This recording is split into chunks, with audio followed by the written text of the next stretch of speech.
Come on.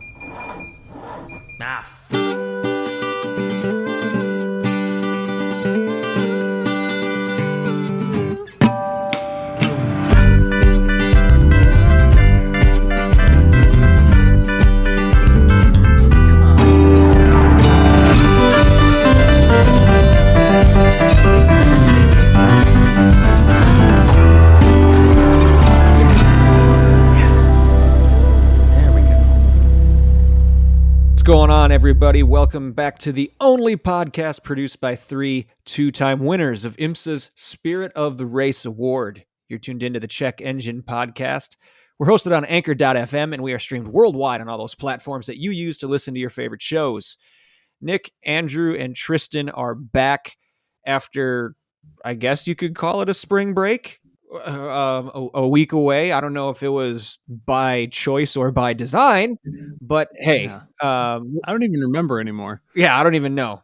There was some technology issues. There was some injury issues. Oh yeah, that's right. Yeah, my mom. Yeah, see my comment on our Facebook status. Someone needs to stop, grievously wounding and damaging themselves before we can get back to normal. So Tristan, how is your foot? I found out something new. I didn't know about sprained ankles. Apparently, the first time you do it, it's way worse. It looks way worse than it is. So I was diagnosed with, 6 to 8 weeks in a brace, and you're going to need a bunch of physical therapy. Holy went shit! Went to the physical therapy. The physical therapist went, nah. Wait, hold on. You've never sprained your ankle before? No. What? Not that one. Certainly. We only have 2, right? I'm not genetically predisposed to ankle sprains. We just fall over. But the other one you might have sprained, but this one, no, certainly not this one. But yeah, it's we just, instead of rolling our ankles badly, we just fall over as a family decision, as a genetic sort of defense. Yeah, my dad does it, and maybe I learned it from him. Who's to say nature versus nurture? But Jessica can attest to it as I go flying across a trail where I trip on a rock in an effort to not actually fall over, but also not break my ankle. So whoa, yep.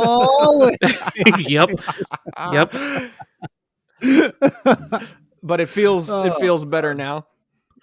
Yeah, I mean, better is always a relative thing, because better is not good, but it feels better. Yes. So you're coming around. I made it up the stairs to record this evening, so that is a plus. And then we had we were supposed to go yesterday, and then also Tristan, your internet went out, so we couldn't. So point is, folks, we've been trying to record. It's just things outside of our control have kept us from doing so. But you know what? We're not an excuses podcast. No, we are not. We're not a race car driver reasons podcast. That's right. That is true. Reasons in quotes. That is true. So, after our little break, what are we here to talk about? Well, Nick, I think since this was your idea, I think you should be the one to introduce it properly, give it the proper credence. So, this literally, it actually came to me for whatever reason, because I'm not someone who remembers their dreams. Oh my God, I was hoping you would say in a dream. But it actually came to me in a dream. It was really weird. I just woke up and I'm like, and I immediately got to you guys on the WhatsApp and told you about it. But you hear about crossbreed dogs are all the rage now. Your Goldendoodles and what have you, and you hear about cross-pollinating plants and all this kind of stuff. So my thought was, can we apply that theory and come up with some cool car crossbreeds or cross-pollinations? Some may argue it's already being done with an LS swap, putting a huge massive engine in a tiny little hatchback or something like that. But can we think outside the box? The example I sent these guys was what if you mixed an F-350 with a smart car? Like what would happen? Like if so, that's the topic we want to try to explore this evening to the best of our ability. Like what platforms are set up best for that kind of cross-pollination, or what are the wackiest combinations we can come up with? And we want to hear from you too. Like, what are the wackiest car cross-pollination examples y'all can come up with? So that's how we're going to spend the next, we'll see if we can get a good 30, 45 minutes out of it. How about that? But I just wanted him to talk because first, before we get into any of that, what we need to address is the fact that Nick clearly was dreaming about cars breeding. Hey, no kink shaming, Andrew. Well, We've discussed this. It's fun. So what does that mean? If you guys were like Well, my what I'm therapists, saying is- like what is that? Well, what is my I don't know. takeaway from that? But my concern would be, did the cars have faces? Like, was it like cars in the movie Cars? Were these anthropomorphized cars, Nicholas? No, honestly, from what I remember, it was this scene right here.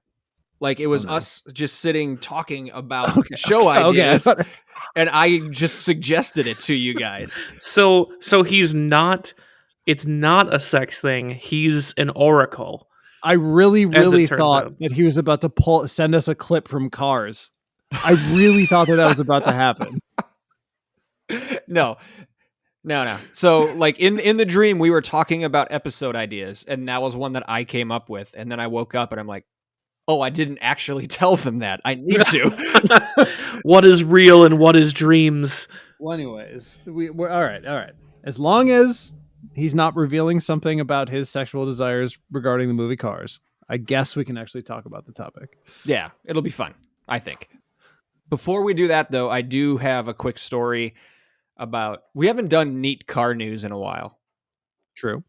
So I want to... This started out as neat car news, and then it turned into more of a facepalm, and you'll see where I'm going with this in a second. So, driving into work, and I'm coming past a early 2000s Civic Type R, like a 2 generations ago, I would say. And white car, either full red or at least like red trimmed interior. It had the nice burble exhaust tips. It was tastefully done. It was lowered. Not my thing, but hey, if that's what this guy wants to do, it was a really, really nice vehicle. And then I got up alongside it and I saw there was a bunch of decals going down the side. On a Honda Civic, all of the decals were Toyota Racing Development. Well, my question actually starts before that. I was pretty sure, in fact, that the current gen or previous gen, whatever, Civic R was the first one to ever come to America. Because there have been other Type Rs, but the one before this was that kind of space agey one they had on Top Gear with the rocket ship door pulls. And then the one before that, if I'm right, was the sort of like wedge shaped one you're talking about, Nick. But I don't think that R ever came here. I think people made them with stickers. Or maybe it was then. But this guy made them with incorrect stickers then. He got his Japanese auto giants mixed up in a big way. Or maybe it is engine swap. Maybe this is a portent. Maybe it was a crossbreed in the wild. Oh, man, all the signs are pointing to this being a great episode. I mean, realistically, though, that could be the thing, right? What was the Supra engine that everyone's so... the Jay-Z... The Jay-Z engine. Maybe you put a Jay-Z engine in a Civic. Two Jay-Z. Two Jay-Z, yeah. Maybe that... I was just thinking, like, the engine out of a... Maybe he blew up the engine that came with it and put a, Corolla engine in it or something. It says here the first Type R to get here was the Integra Type R in 1997.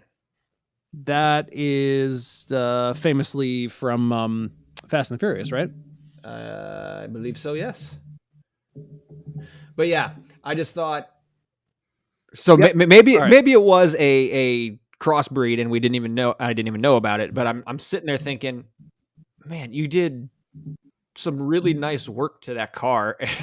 Then you just put the wrong brand stickers all over it. That's interesting. What are you doing? You're doing it wrong. It's not like they don't have HPD stickers. I know, but I mean, that's not as fun. Call Eversley. He'll I get you guess. some. It's not as fun. I don't know. I'm just trying to guess because I mean, you have to assume that there's a reason, right? You gotta imagine. What if he did it Maybe. just to fuck with people? Because he enjoys people giving him confused looks.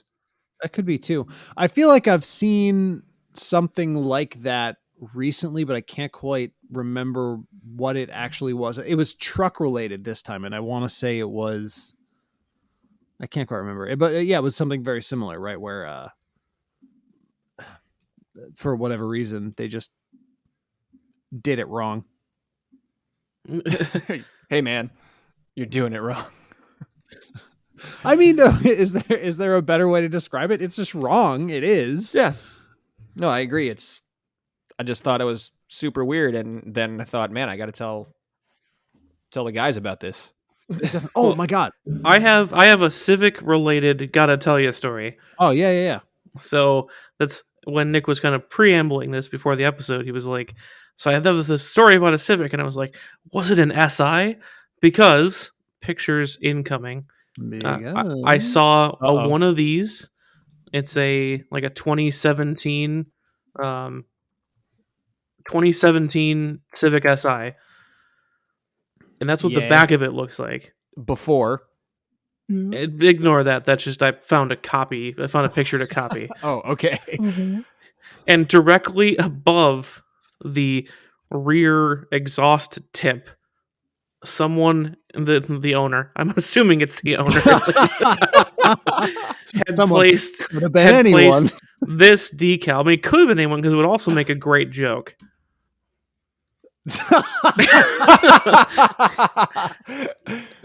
I will post these two pictures together in a stitched together Instagram image for you guys. That's but it is a 2017 Honda Civic Si exhaust tip and the HDMI brand logo. And I thought to myself, I'd never associated those two things, but it is 100% correct. You can't unsee it now. No, the car is ruined 100%. I expect that you can plug that car into a TV and something will happen. That's great. It's just a TV on the wall and this giant Civic just poking out the side. Yeah. It's the little things sometimes, Yeah. It was otherwise seemingly unmodified or anything else, but just that decal right over the exhaust on the back. I mean, major almost died. Yeah, major props to car owner or random vandal, whoever, and ended up doing that. But most creative vandal ever. That's amazing. I'll say you mean random genius. Yeah. That's awesome. I actually have something that's of critical importance that I almost forgot about, but thanks to Tristan's story there, I remembered. I need you guys to make a decision for me. No. Whoa. Make your own decisions. No. So here's what happened. I got my summer tires on my car, whatever it was, a couple weeks ago, probably 2 weeks ago, let's say. And was going fine. Suddenly realized one of the tires lost a couple pounds. No big deal. Long story short, clearly it just started losing more and more air. So I'm like, God damn it. Looking at the wheel, nothing on it. Spray it down with water. Don't hear anything. So I'm like, fine, I'll take it to the goddamn tire place. When it's losing like 10 pounds a day, I finally take it in. Oh shit. Okay. Finally. And they're like, screw in the sidewall. It's like, God damn it. So I was obviously mad about this. And so they say, well, your tires are probably new enough where you can just buy the one instead of buying four. So I bought the one, and it's a Falcon Sport tire, like a clear upgrade over the stock. What was on there? Nexons, something like that. Yeah.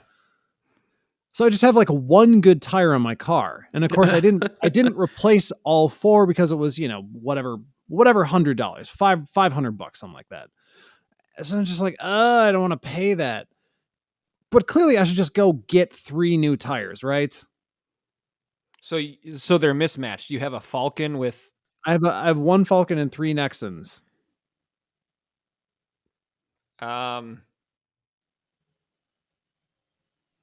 I don't think you need to. They're not like race tires where they're branded. You're not going to look like a goon in that way. No, but it is as a brand new. They said like the tread on the other tires was clearly fine, so in the green, but it is like noticeably deeper tread on the new tire. I'm like, well, is this really helping anything? It's in the back, so it's not like screwing with the drivetrain or anything like that. I'm just like, should I just bite the bullet and go buy the other 3 tires? They're probably going to be better than the stock ones anyway. I already use winter tires, so it's not a huge deal if they happen to be worse than the next in all seasons. They'll probably be better. What do you think, Tristan?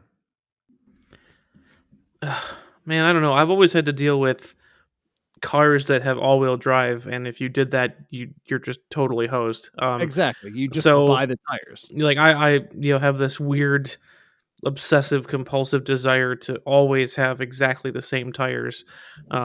Like even if like one got punctured and I'm not sure it will regularly hold as much air as the other ones even after it's patched, like I don't want to have like a huge pressure discrepancy and hurt my differential. I don't think it'll blow it up, but could hurt it. So I always replace all my tires all the time, which is a remarkably expensive habit. But it is. It is expensive. That's the thing, right? But it's just like that was the shitty part.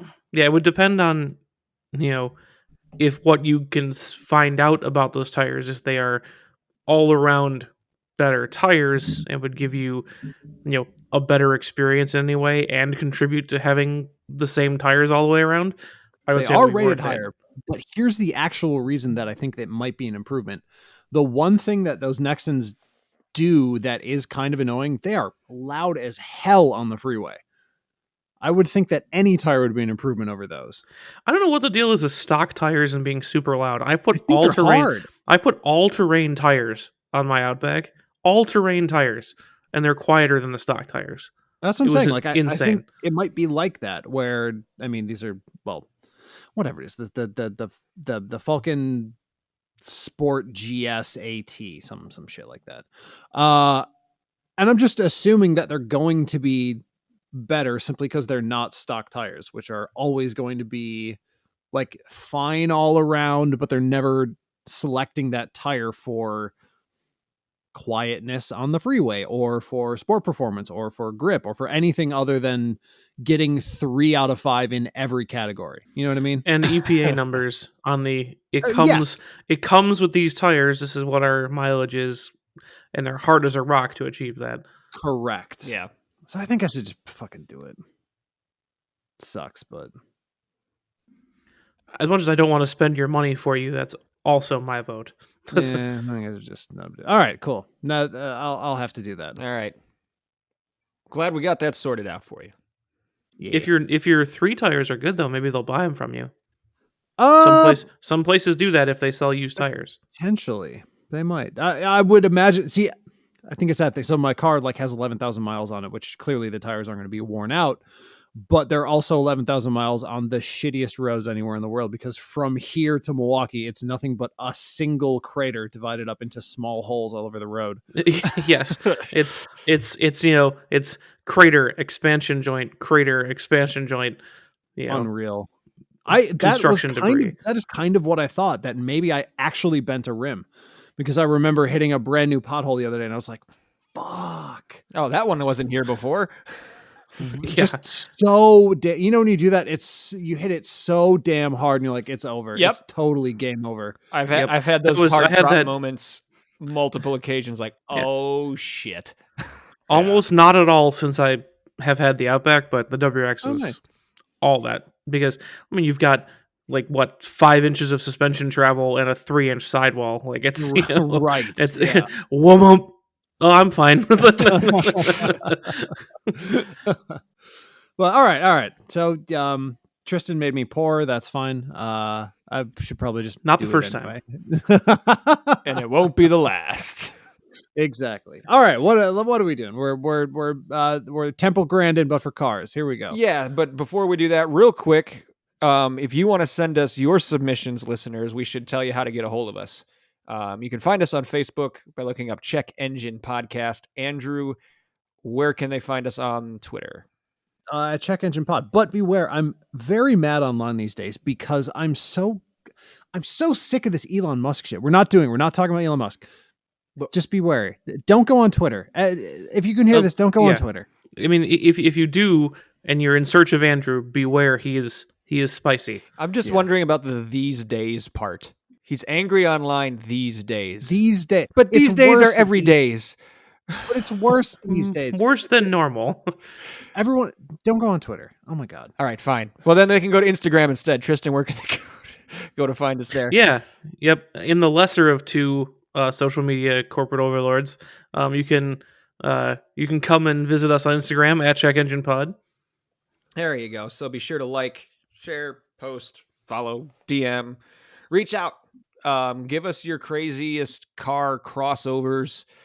Ask us questions to answer on air. Let us know what you like or dislike. Give us topic ideas, all that good stuff. We look forward to hearing from you. But now, yes, let's get into this. If we were to cross-pollinate vehicles, where do we start? Like, what is our base? Do we base it off of the bigger vehicle, off of a smaller vehicle? Do we try to match like It depends on which one's female. What would be considered a female car, Tristan? I don't know. That was a joke. Aren't they all Cars females? exhibit sexual dimorphism. Yeah. Yep. So, I mean, my first thought always comes to, right, it's you put the innards of one vehicle into the shell of another. The outwards of another. The outwards. So here's the honest thing for me about this. I struggled with this because I'm so goddamn brain broken by electric cars and by the Ute. So fundamentally, anytime I'm thinking about cars that should be something else, it's either going to be some sort of hybrid or it's going to be a Ute, which is great. But on the other hand, it doesn't really get you anywhere. Right. The El Camino / Ute is like a perfect example of what I'm talking about. Actually. Put a truck bed on everything. That would be great. End of episode. Yeah, see you guys later. The pickup truck VW Rabbit. Sure. Yes, exactly that. That existed. Yeah. What was that one bizarre kit car company we found that did pickup trucks out of Dodge, literally everything. Dodge Challengers or Chargers. Those Chargers. Oh, those were sick. I mean, that's sort of like the perfect thing. But is that enough? Does that go far enough in terms of crossbreeding? It probably doesn't. It doesn't. So do you want to try to just build a perfect one together for a few minutes? I think that might be better than trying to go around the horn and have put everybody on the spot and say, you think of one. Sure. Why not? I mean, so I guess the question would be, is the goal, is the best idea to start with complete opposites? Because you mentioned, of course, the truck and the smart car, which is kind of hot, but also is that what we're really going for? Something that is small, or just because their functions are diametrically opposed? Is that what comes to mind first? What I said that, I just thought because they're so opposite, it would be crazy, right? Like, hey, that would be crazy. But if we're actually putting together the best version of this, I think we've got to end up with something that we think at least is going to give the best experience for the driver, right? If we're gonna cross pollinate stuff, it's got to have a little bit of something for everybody, right? Sure, because technically the point of crossbreeding a plant or animal is to improve the breed. Yeah, and often very specifically to bring the best parts of one organism into a different one, without even crossbreeding, just grafting for fruit trees. It's put the roots of one tree and stick another tree on top of it because the roots are better set up for this soil, but we want oranges. Right. Like, you know, but oranges. yeah. I had a good one. I mean, I don't know if you want to build one together, but I had one that I was kind of proud of, and maybe it would be a good example. Maybe Yeah, it's let's hear not. it. You guys can laugh at me. But we're talking about like pulling the best characteristics of things into other things, and actually, what I had come up with was actually using the guts of all things, a Chevy Volt. Okay. Pre-burn or post-burn? No, not the Bolt. The Oh, The my Volt. Volt. My fault. Yeah. Now that was remind me, that was a plug-in hybrid or that was a electric That mode? I don't that remember. was the that was the diesel electric locomotive car where basically they used the engine running at its most efficient to power a generator to power the electric motors. And it also had, hybrid style batteries where it could go like 20 miles on a charge or whatever. That's But right. after it ran out of charge, it would use the gas motor to power the electric motors. And it got phenomenal range for a vehicle of its kind. Your trips to the gas station were really far apart. And it would only run when the batteries needed to be charged. So it would kind of kick on and off as you were driving just to kind of punch you along that next 20 miles or whatever. Sure, Um, sure. so I was thinking that that would be almost the sweet spot between a lot of Ford's current offerings for trucks. Not that I would try to necessarily crossbreed this with an F-150 because they've kind of got their whole own thing figured out. But Yeah. you could, 'cause sticking within the family, you could apply the Chevy Volt concept to like the Silverado or um, you know Colorado family, and basically you get all the benefits of electric motors in a truck. Huge immediate torque, that kind of thing without the range limitations, and you'll be using it the most efficiently while you do that. You could have a 3-cylinder engine in your truck and get unlimited electricity to drive your electric motors, um, and then you'd have a great ability to tow and haul. You'd get excellent gas mileage doing so, because a lot of the issue with towing and hauling is that if you've got you know especially a gas tow vehicle, and especially a turbocharged one, a lot of new trucks like they're turbocharged 4-cylinder or the EcoBoost F-150s, you're on the boost all the time, which thirds your mileage. So if you've got a very small efficient motor driving electric, generating power for an electric motor, you know that's a tried and true way to haul a ton of stuff long distances with a train.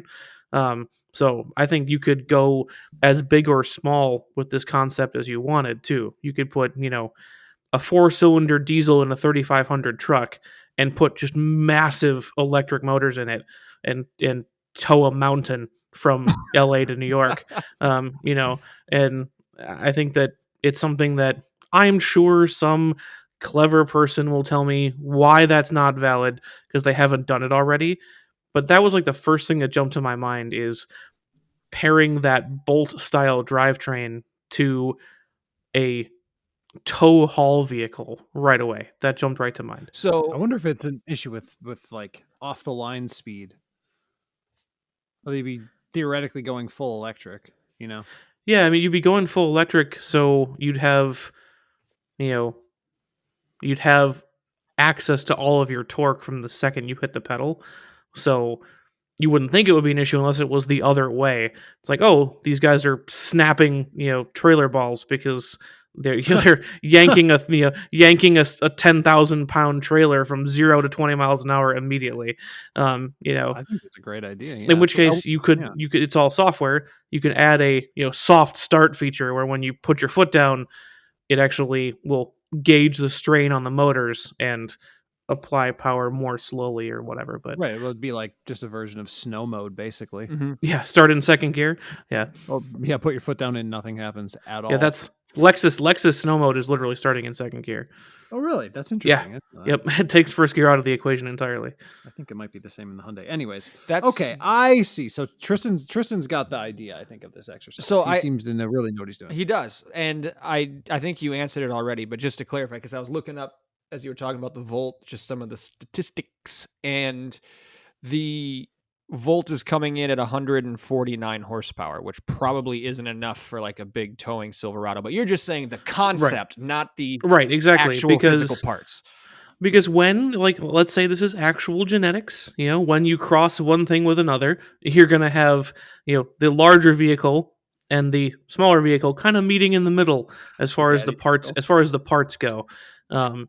So automatically by choosing to, this is getting out of hand, by choosing to breed your bolt with a 3500 Silverado, you're going to end up with a, big set of electric motors. The capital N and the little n. Yeah, exactly. Punnett squares. Punnett square jokes. Okay. Classical genetics, Mendelian genetics, everybody. I wonder if the issue with this never getting applied to trucks is the fact that we're only now getting to the point where trucks are becoming electrified, and it may have just been a question of it not being the right time. Also, yeah, it might have been that the when you're buying a 3500 truck, you're most likely either buying it to drive it around because you make poor life choices, or you're buying it to be like a professional RV delivery guy, like that kind of thing, like, or I'm gonna tow 15 horses somewhere or whatever, and it's part of your job. You just eat the cost, you write off the fuel, whatever, and there was never a reason to become more efficient. Sorry, I just remembered on Wikipedia, related to the Chevy Volt, the very excited and underappreciated Cadillac ELR. Yes. Yeah. I was just trying to see if they perhaps found a better power application for that same drivetrain, and it was the same drivetrain. Huh. That car, what did you say? 140, 150 horsepower will round up for easy maths. How many twisting powers? On the they did. So in the ELR, exact same drivetrain, 233 horsepower, peak torque 373, which is really not bad. That's not bad at all. It's not the whatever the 3500 Ram has now. It's like 1,000 foot, 10,000 foot-pounds of torque. I don't know, but it's good for a 0 to 60 time in the mid 6s, 6.5 in the car. I mean, which is again for the time, very very acceptable for the time. I wonder if this will be something that boomerangs around again. I mean, or if we've passed it in all but the most, commercial or inaccessible situations, like these guys that are up, logging all summer, and like they don't have grid power. They can, when they go to town, they can fill up a tank of diesel, and and that's what they use for the next 3 weeks or whatever, But something that I thought would be useful if you were unable to go full electric. Well, I mean, that's a really, really strong pull out of the gate. Like, I don't know if we can come up with something that could actually beat that. Yeah, no, sorry. I'm just reading more about this car, which I think I've referred to as a joke, but this is oddly intelligent. So it has the standard mode, like Tristan that you were talking about. Discharges the battery, recharges it, maximum powertrain efficiency, and minimum level of vibration. For whatever reason, that's important. There's also a hold driving mode that allows the driver to save energy in the battery for later use. Mountain mode, which increases the minimum battery state of charge. making the gasoline engine run sooner, thus allowing the car to maintain performance on steep hills. Got it. Or mountains, as it were. Right. And then sport mode, and I think only 1 year, sport mode combined both the engine and the electric motor. So they weren't even doing that. It was only running on a slow electric motor to get a 6.5 second 0 to 60 time. They weren't even combining them accurately at this point in time. This was in 2016, by the way. Yeah. Like this car was essentially new, and they didn't really know what they were doing. Yeah. That's interesting. I feel like, they obviously have the IP, so they could go back to it anytime they wanted. Mm-hmm. So is it just the other electric technologies out there has already passed this up? Quite And they possible. just don't feel like it's valuable. Now we're just diving into this car too much. We're going way off talking on a about the tangent. Cadillac ELR. So Fuck. good job, Tristan. Hey, this isn't me. He hasn't said a word. Yeah. I'm just sitting here watching. Yeah, but So if he fun, wouldn't have just brought up watch. this really good crossbreed suggestion, we wouldn't be going down this path. True. I I mean, clearly there's a better application for this exact thing now. I think we can say that with absolute certainty. Yeah, 100%. Yeah, I think it's actually a better time for it than when the Volt first came out. But that's a really good one, Tristan. I'm trying to think of, like, I guess you can say it as a way crossovers already do this. Like, they call them crossovers. They are a cross, but car platform, SUV shell. It's so markety though. It is markety, but like that's the idea, right? It's combine the best of the smaller platform and the increased cargo space and all that other stuff, right? Versatility. So I'm just trying to think of what's another place we could start with. Like, what's good about a Yukon's size or whatever, and then what can we pull into it from something completely different? Why can't we go back to the Nissan Murano Cross Cabriolet and put soft top convertibles on family style SUVs? Ooh. That made me make a big sad face. Yeah, I don't understand. That was this is like a weird meme car. Or Tristan, we can go back to your favorite thing and do like washable interiors in cars. I know you love that. I do. Yeah, Honda Element. Tristan's No, favorite, like the Jeep Wrangler with the plugs in the floor. Yeah, or the Honda Element. Honda Element. I don't know about that. I wouldn't know about that. I don't. It's of no interest to me. Why would I know about it? So that's a good idea. Was there any value to like a convertible SUV? I mean, when you always want to answer that question, no, but then you think about Jeep, Bronco, that's kind of it. But anything that's International Scout. anything that's truly designed to go off road, quote unquote. Yes. Those two basically. But what about like a Murano or a Chevy Traverse? I was gonna say something like that. Would it be better with like removable glass panels, T-tops, a double T-top and H-top? Ooh. I don't know why T is double. I don't know why an H is 2 T's, but imagine that in your front and back. That'd be nifty. Put the T's butt to butt, Andrew, and it'll make sense. Yeah, there you go. But that's just adding a random feature that doesn't exist. It's adding a random feature that doesn't exist. And here's one though. Okay. Based on something that's happening now, rampantly, after Toyota. What?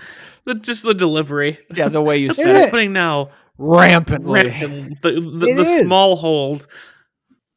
Because all right, so remember when Toyota introduced the fake off-road RAV4? Yes. Yeah. And now everyone has a fake off-road thing. Trail rated. No. Not anything close to that extensive. Literally just appearance packages is what we're talking about. Oh, yes. Okay. So Tucson, the Hyundai Tucson now has like a X something. I don't know. Something. That it doesn't even have actual protective covers. They're literally made of plastic, but they list that as a feature. Plastic covers in the front and the rear. Okay. So, Okay. what value can you find in that? Not in an SUV. What value can you find in that in something that's like a car?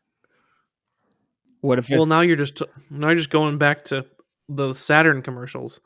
Well, I kind of, right? But what about an off-road appearance package or like essentially truck-like features is something that could go into a car without meaningfully ruining it? Essentially, what you ended up is a lot of things like Crosstreks, right? Yeah, I was going to say the Crosstrek, and even to a certain extent, it wasn't.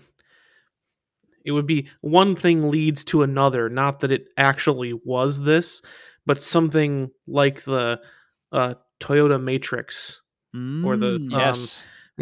because if you've got it would be an unintentional hit with people who like higher seating positions, um, that kind of thing. Like if you're looking at bigger wheels and tires, a little higher, more upright stance, you've got better visibility. You've got in Wisconsin winters, you don't clip your chin spoiler off on a 2-inch high piece of ice.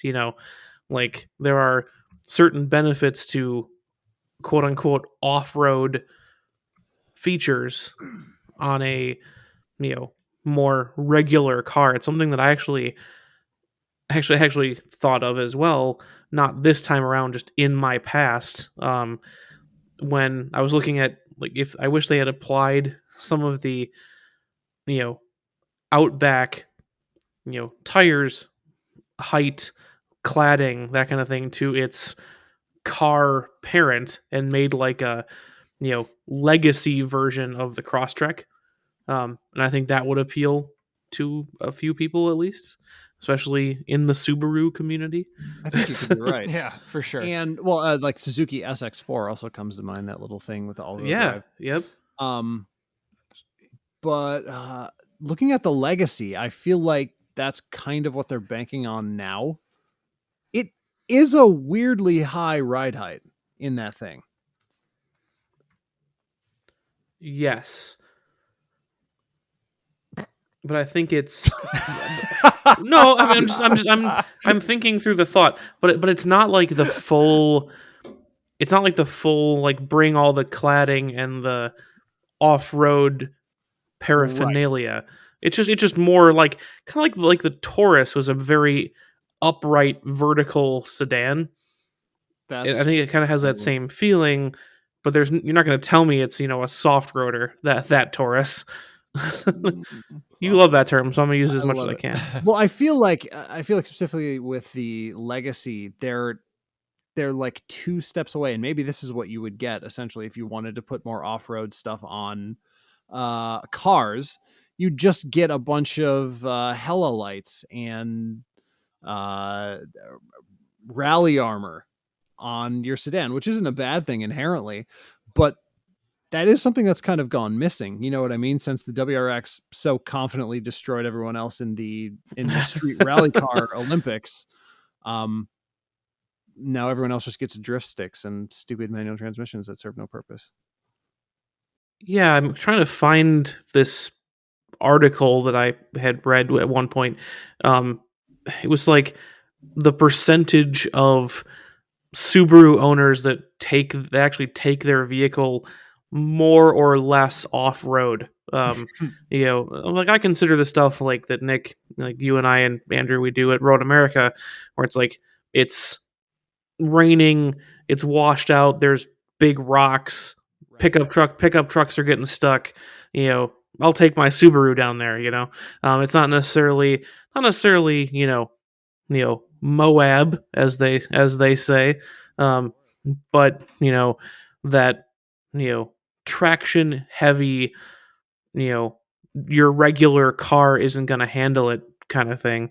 And I'm wondering if like your suggestion, Andrew, if that actually is something that would be desirable, if you could sell a family sedan but had an off-road, a moderate amount of off-road ability, because this article I was reading is like there's a remarkably high percentage of Subaru owners that take their cars what could be classified as off-road, compared to things like Jeeps and Land Rovers and Ford Explorers and off-road versions of pickup trucks, things that they sell with commercials that have them bounding happily through the woods. Most of those end up Land Rover's taking that off on gravel. Yeah, most of those end up safely and securely on the pavement. And it's not like no one buys an Outback and only keeps it on and doesn't only keep it on the pavement. Like, that's you know what I mean. There are there are people that they will never see a speck of mud on their Outback, and that's to be understood, and expected. But there's actually a surprisingly high number of Subaru owners that take their cars all over the Helen place, just all over, and that's I think it's an interesting thing that even that light dusting of off-road ability convinces people that they can just take their car places, and I wonder if that's something that you could bring that benefit to other cars that we like and make an off-road-ish version of them. If I could try to take that one step further, you're talking about mainly sedans, things like the Legacy. Is that too big? Like, my thought is, what if we got a Miata stoked for Moab? Or an MR2 Spider, and like people do it out of their garage or custom shops do it, but what if like a manufacturer were to like an off-road version of a Miata? It's small, it can get around in all the tight nooks and crannies that you might see on a trail. Add some suspension pieces to it, bigger tires. You'd have the aerial Nomad. Yeah, I think there's something to it, just because even looking at like pickup trucks and SUVs, like Ford will make the Raptor version of anything. Ugh. Now. It's like now they've got like the Raptor Maverick, like just make it a Raptor Focus. Like make the Focus and then make a Raptor Focus. Yeah, take the first of all make the Focus again, and then like the Focus RS, all-wheel drive system, but with big angry suspension and knobbly tires and some armor on it. Like I think people would eat that alive. I agree, actually. I think that'd be really, really cool. It almost sounds to me like the ideas we're coming up with are already there in some capacity. Well, I mean, like if we come up with anything like completely original in the last 45 minutes, no, because thinking is hard. Well, and that's kind of the point, is you're taking elements of things that already exist. Yeah. Like I mean, there is no Raptor Focus.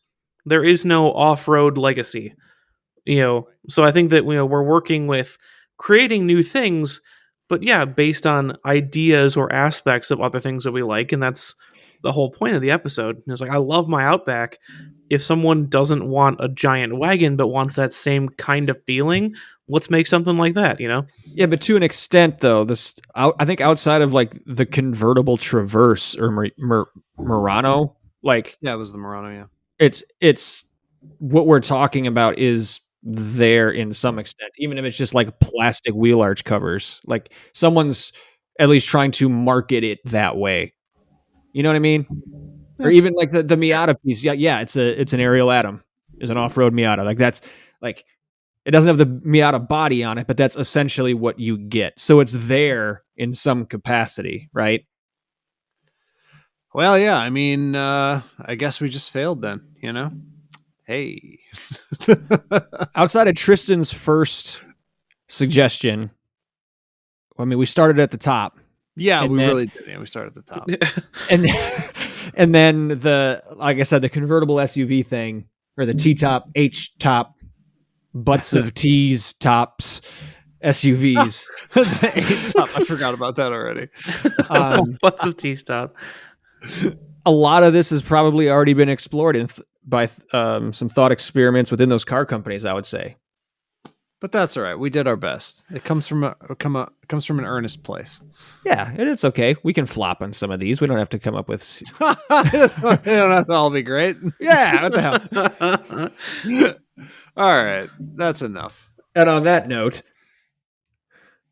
we should probably get everybody out of here because we are struggling through some tech difficulties as well. So before stuff crashes on us, we should get out of here smoothly. So thanks for sticking with us today, everybody. We appreciate you listening. We don't want you just to listen. We want to interact with you. What crazy car cross-pollination combinations would you want to see out there? Have we not thought of? Because apparently we're not the greatest at this. So you're probably better than us. So we already mentioned how to reach out to us, how to find us if you want to share that stuff. Also, as you are listening to us on whatever platform you're streaming through, leave us a review, preferably a good one, and or hit that subscribe button. It doesn't cost you anything, and you'll get notified of any new content we put out. In fact, supporting us will not ever cost you anything unless you want it to, because if you're really into what we're doing and would like to support us monetarily, we do have two options for you to do that. We have a Patreon page, patreon.com/checkenginepodcast, or there is a support button on our homepage at anchor.fm/checkenginepodcast. Whatever you pledge goes to making this a better experience for you, the listener. None of it goes back to us. So if you choose to do so, thank you very, very much in advance. Gentlemen, any last minute thank yous or shout outs before we get out of here? I mean, I'll thank Tristan for being the only guy to really understand the concept of the exercise, I think. Yeah, that is true. That's very true. Even the guy who thought this up, who suggested it, had absolutely no clue. Yeah, no, he crushed it. So Tristan was the MVP of this week's episode for sure. Tristan? Well, I mean, obviously, thank you for that, but we don't need to get too circular. But no, I'd like to thank my entire local support system as it becomes remarkably difficult to do things when you have a non-functional leg. Like, hi, I'd like to go do anything that involves standing up and walking. Sorry, no thanks. So incredibly, you never sprained your ankle. For apparently a not bad sprain. It was quite impactful. So do you think he's just overreacting, Andrew? Is he being over dramatic? If we made him can dancer, that thing could be the size of like a watermelon. I mean, it was easily grapefruit size the day it happened. Damn. So it was pretty serious. But at least from what I was described, it was it gets really bad really fast, and then also heals really fast because it's actually not that bad. It's just your body overreacting. So, but for my entire support system, like I could do the bare minimum to take care of myself, but anything else was like, hey, could you do it? And with a lot of very tolerant people around both my house and the office that were very amenable to giving me a hand. So thank you to all those folks. You know who you are. And what about you, Nick? Yeah, mine's not necessarily a thank you, just a shout out. After 4 months of being out away from shitty Wisconsin winters, my parents came back home today to shitty Wisconsin weather. It's but obviously very good to have them back home and back close for the summer months before they head back out and do their snowbird thing again. So welcome home, Mom and Dad. All right, love it.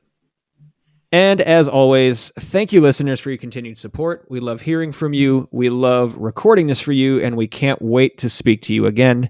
Until we do, take care.